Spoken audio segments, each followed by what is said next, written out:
और ये जो आज मैं लाया हूँ ऑब्जेक्टिव के रूप में हड़प्पा सभ्यता की जितनी भी क्वेश्चंस बनते हैं इसमें सारा का सारा मैं इस वीडियो में प्रस्तुत कर रहा हूँ। तो चलिए आज मैं बता देना चाहता हूँ कि आज मैं 2023 के लिए प्रिपेयर के लिए ऑब्जेक्टिव लाया हूँ। पहला चैप्टर का हड़प्पा सभ्यता का सारा क्वेश्चन जितने भी बनते हैं इसमें मैंने इंपॉर्टेंट क्वेश्चंस डाल दिया है। इसके बाद मैं बारी बारी से संक्षिप्त भी करूँगा और अभी मैं टोटल चैप्टर का ही आपके सामने क्वेश्चंस को प्रस्तुत कर रहा हूँ।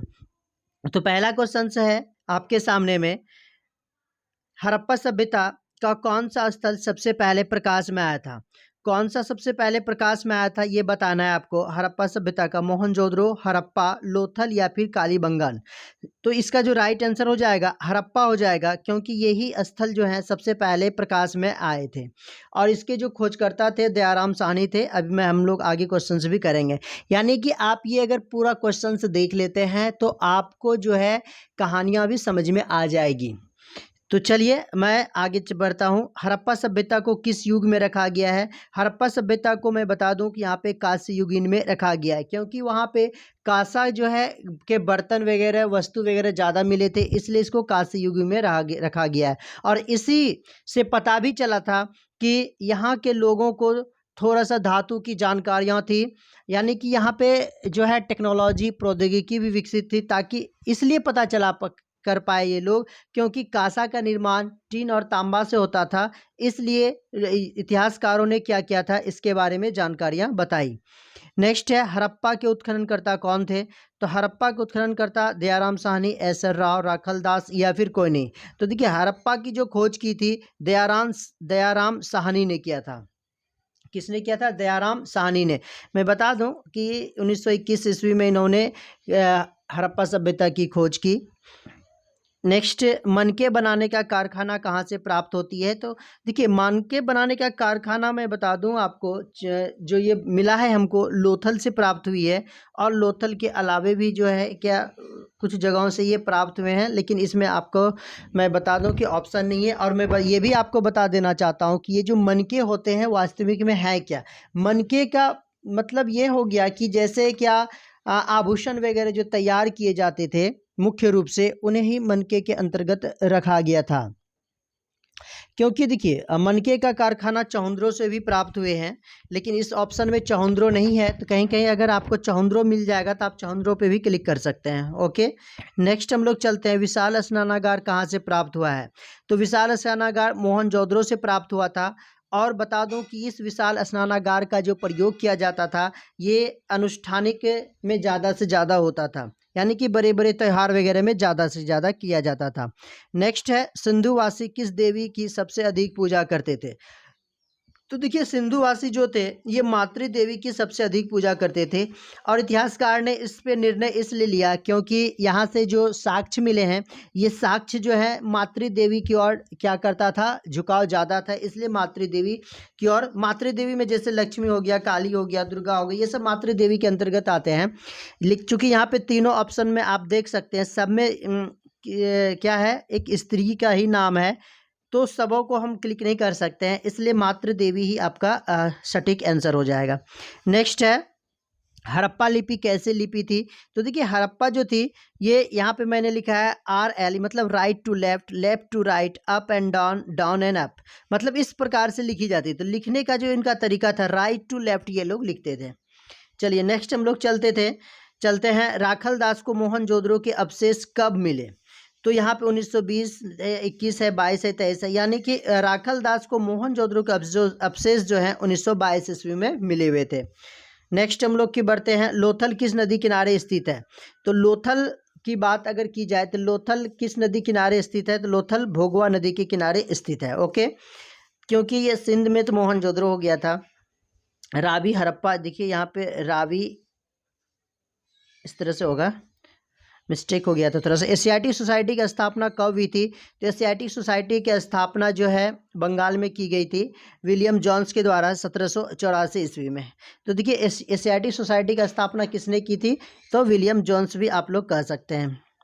नेक्स्ट हम लोग चलते हैं, पुरातत्व विभाग के प्रथम डायरेक्टर जनरल कौन थे? पुरातत्व विभाग के मैं बता दूं कि ये कनिंघम महोदय थे। पुरातत्व विभाग की स्थापना करना जरूरी था ताकि जितने भी पुरातत्व अवशेष प्राप्त हों उसकी जो है हम लोग क्या कर सके, अध्ययन कर सके। अध्ययन करने के बाद क्या हो जाए, दुनिया के सामने साक्ष्य के आधार पर प्रस्तुत करने में ये विभाग काफ़ी हेल्पफुल होती थी। चलिए नेक्स्ट हम लोग चलते हैं, पीट रिवर्स महोदय ने किस सिद्धांत को दिया था? तो देखिए इन्होंने स्त्रीकरण के सिद्धांत को दिया था और इसी स्त्रीकरण के अनुसार से कौन सी वस्तु कितनी वर्ष पुरानी है, किस लेयर में है, कितने लेयर के बाद जो हमें वस्तु मिली है, सारा का सारा पीट रिवर्स महोदय के सिद्धांत के फॉलो किया जाता है। नेक्स्ट हम लोग 13 नंबर की ओर बढ़ते हैं। कहता है कि कार्बन 14 विधि की खोज किसने की थी? तो देखिए कार्बन 14 विधि को जो है प्रतिदिन की यहाँ पे हो गया था, ये थोड़ा सा मिस्टेक हो गया प्रिंट करने में, आप लोग इसे कवर कर लीजिएगा। प्रतिपादित होगा सी, कार्बन 14 विधि किसने प्रतिपादित किया था या फिर किसने खोजा था? तो ये जो राइट आंसर हो जाएगा BF लीवी। ये BF लीवी 1946 ईस्वी में इन्होंने खोजे थे और ये अमेरिका के जो है रसायन शास्त्री थे जिन्होंने बताया कि किसी भी जीवित प्राणी में कार्बन 14 और कार्बन 12 दोनों मौजूद हो रहते हैं, लेकिन मृत्यु के बाद जो है क्या होता है, कार्बन 14 का ह्रास होते रहता है और कार्बन 12 स्थिर होता है। तो इसी आधार पे जो है BF लीवी ने इसकी खोज की और जैसे ही इसका जो है प्रतिपादित इन्होंने किया तो सबों को एक नया उजाला की तरफ, प्रकाश की तरफ मौजूद हुआ कि अगर हम लोग वस्तुओं को उसके काल निर्धारण करने के लिए कार्बन 14 विधि सबसे बेस्ट हो गया आज। विशाल स्नानागार की लंबाई, चौड़ाई और गहराई क्या थी, इसके बारे में बताया गया है। तो मैं बता दूं कि विशाल स्नानागार की जो लंबाई थी 39 फुट, 23 फुट और 8 फुट, ये इसकी क्या था, लंबाई, चौड़ाई और गहराई थी। तो लोग इसमें, ये काफ़ी बड़ा होता था, इतना फुट बड़ा है तो अनुष्ठानिक में इसका प्रयोग अधिक होता था। नेक्स्ट है 15 नंबर में, सिंधु घाटी सभ्यता किसके समकालीन मानी जाती है? चीन की सभ्यता, मिस्र की सभ्यता, मेसोपोटामिया की सभ्यता या फिर सभी? देखिए ये सभी के समकालीन थी, इसलिए राइट आंसर इसका सभी हो जाएगा। नेक्स्ट चलते हम लोग, पुरातत्व के अंतर्गत निम्न में से कौन एक नहीं है?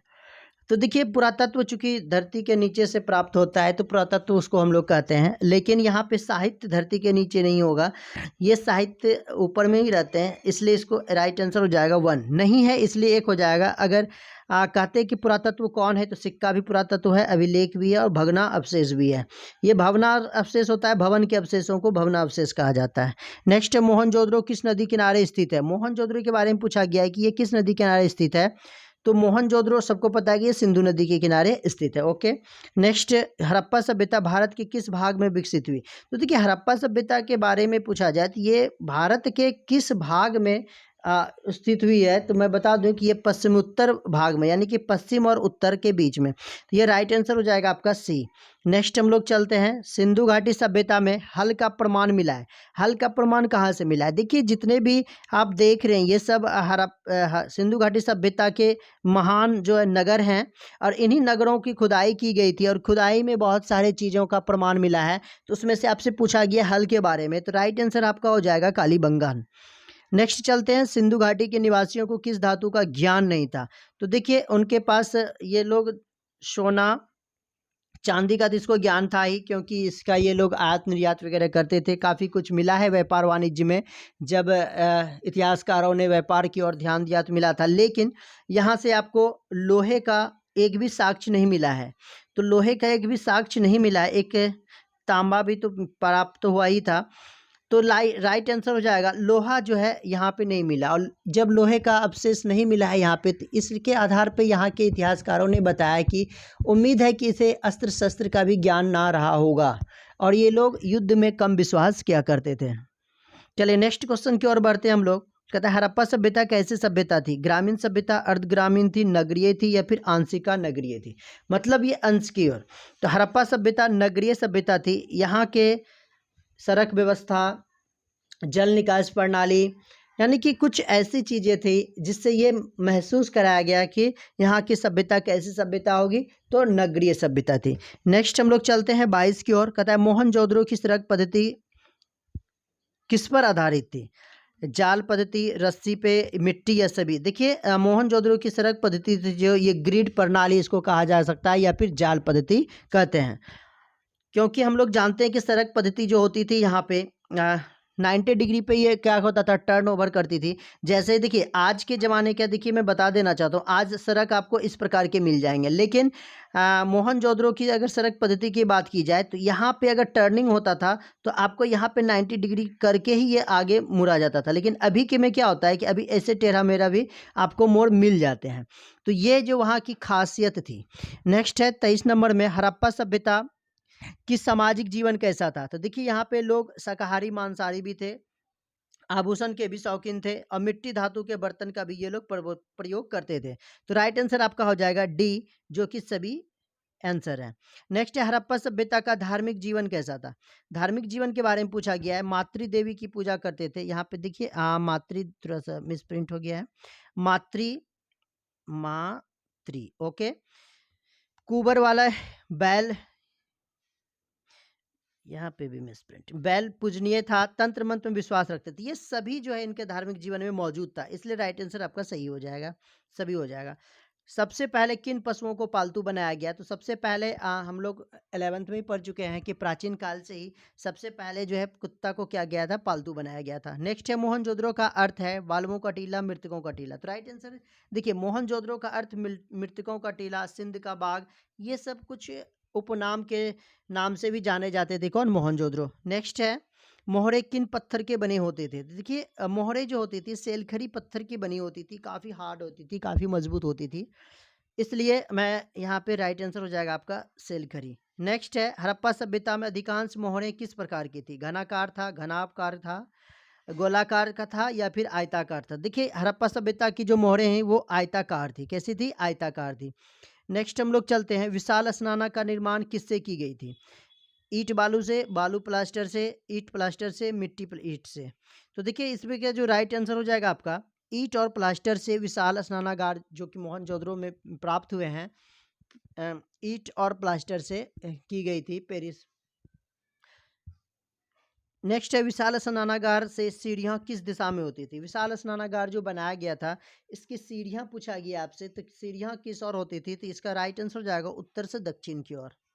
नेक्स्ट चलते हैं, हड़प्पा सभ्यता का नगर नियोजन कितने भागों में बटा हुआ था। तो इसका जो नगर नियोजन था दो भागों में था, एक ऊपरी भाग था, एक निचली भाग था।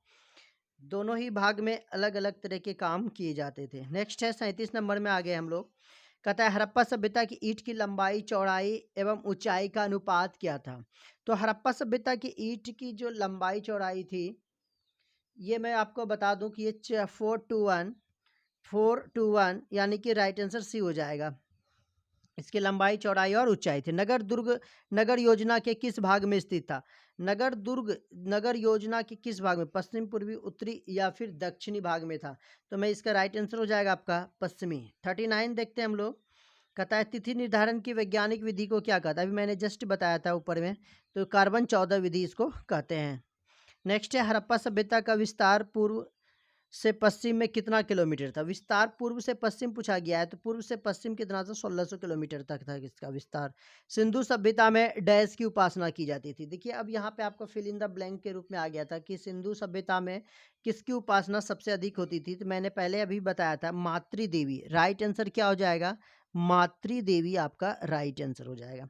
नेक्स्ट है सिंधु सभ्यता में तौल की इकाई, मतलब तौलते जो है हम लोग जो नाप तौल करते हैं उसकी इकाई क्या थी। तो इसकी इकाई यहाँ पे 16 थी। 16 आना, जैसे अभी 1 केजी होता है, 100% होता है, तो सिंधु सभ्यता में 16 आना होता था, यानी कि 16 आना सच, यानी कि 100% सच। धौलावीरा किस नदी के किनारे स्थित थी। तो धौलावीरा जो थी लूनी नदी के किनारे स्थित थी।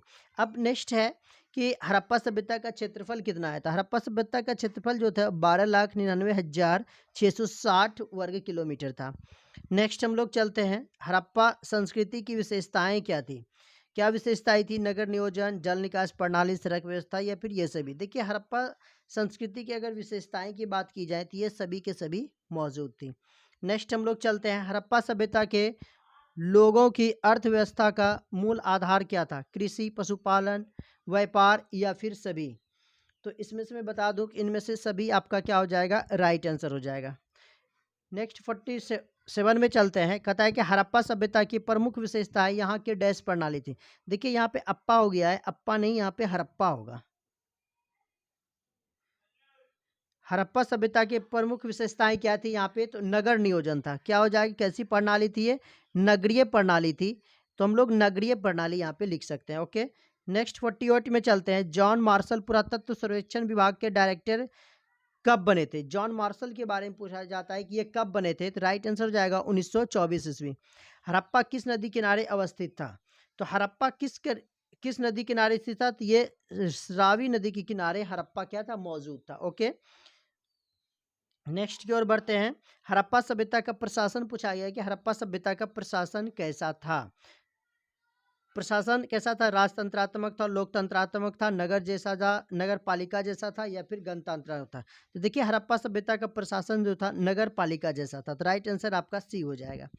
आज का वीडियो यहीं तक है। आप लोगों को अगर पसंद आया तो प्लीज़ अपने दोस्तों में भी शेयर करें, और जो इस चैनल पर नए हैं तो प्लीज़ सब्सक्राइब बटन को ओके कर दें, और 2023 की प्रिपेयर कर रहे हैं तो प्लीज़ आप बेल आइकन दबाना भी ना भूलें, ताकि समय समय पर आपको न्यू वीडियो जो है प्रत्येक सब्जेक्ट का मुहैया कराया जाएगा। ओके।